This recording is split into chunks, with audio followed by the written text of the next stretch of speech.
गैर कानूनी कर रहे हैं।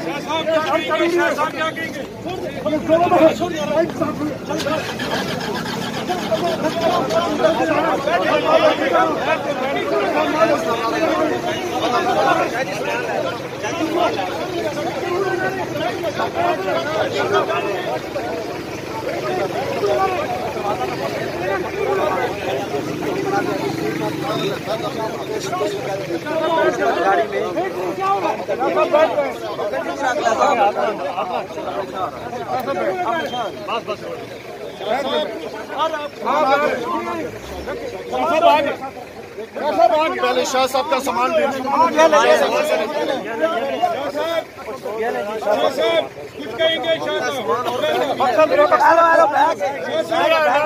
एक और छोटा बैग है।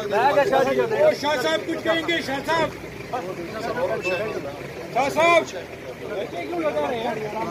कुछ कहेंगे? नाइंसाफी सुप्रीम कोर्ट के ऑर्डर का मजाक किया गया। सुप्रीम कोर्ट ने रिहा किया और ये मुझे दोबारा गिरफ्तार कर रहे हैं झूठे मुकदमे में।